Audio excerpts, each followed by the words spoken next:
जय श्री कृष्ण। बोले भगवान श्याम सुंदर की जय हो।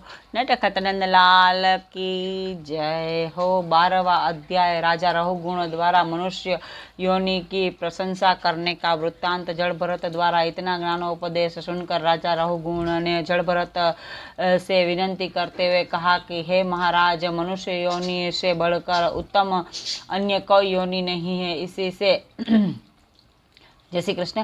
इसी से तुम्हारे जैसे ज्ञानी महात्मा का दर्शन मुझे प्राप्त हुआ है। अतः मनुष्य का जन्म देवताओं से भी उत्तम जानना चाहिए। यद्यपि देवता परब्रह्म परमेश्वर की तपस्या एवं ध्यान करे तो मोक्ष के अलावा अन्य दूसरा मनोरथ उनको प्राप्त नहीं होता, परंतु मनुष्य जो भी अभिलाषा करके भगवत स्मरण करता है उनकी वह इच्छा अवश्य ही पूरी होती है। अतः मैं मनुष्य योनि को देव योनि से भी श्रेष्ठ मानकर नमस्कार करता हूँ। रहुगुण के यह वचन सुनकर जड़ भरत ने कहा कि हे राजन, जो बातें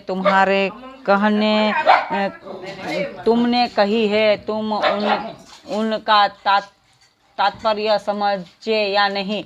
राजा रहुगुण बोले कि हे राजन, मैं सांसारिक प्राणी अत्यंत मूर्ख और अज्ञानी हूँ। अतः यह ज्ञानोपदेश मेरी समझ में भी भली भांति आया है। इसीलिए आप इसे पुनः कृपा करके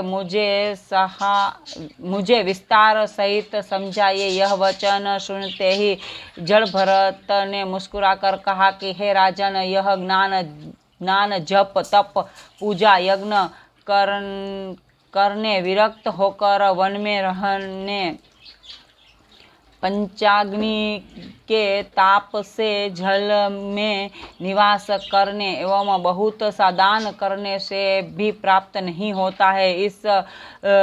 इन सब शुभ कर्मों के करने से मनुष्य के हृदय में यह अहंकार उत्पन्न हो जाता है कि मैं ऐसे शुभ कर्म किए है, मेरे समान धर्मात्मा अन्य कोई भी दूसरा नहीं है। ऐसे शुभ कर्म करने पर भी अहंकार हो जाने के कारण उनका सब ज्ञान नष्ट हो जाता है।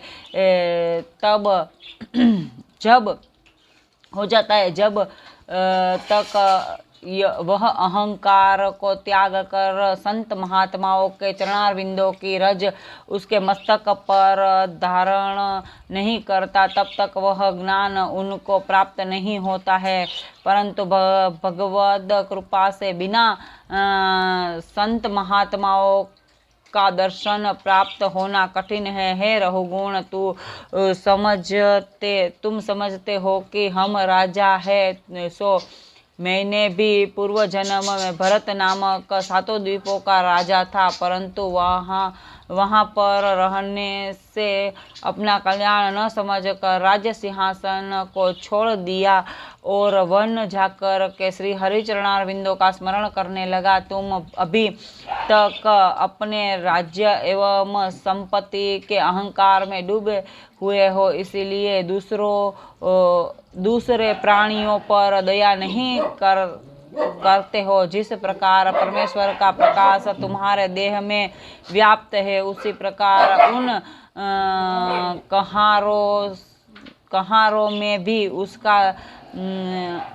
कहारों में भी समझना चाहिए। ज्ञान दृष्टि से देखो तो ये परमेश्वर के सब प्राणी तुम जो अपने रखोपभोग के लिए उनको कष्ट देते हो, वह बहुत ही अनुचित है। इस प्रकार का ज्ञानोपदेश सुनते ही राजा रहुगुण मारे डर के थरथर कांपने लगा और हाथ जोड़ कर के जड़ भरत से कहने लगा कि हे महाराज, मैं ब्राह्मणों के श्राप से बहुत भयभीत रहता हूँ। यही कहीं ऐसा न हो जाए कि आप मेरे लिए क्रोधावेश में कोई श्राप दे डाले। बोले भगवान श्याम सुंदर की जय हो।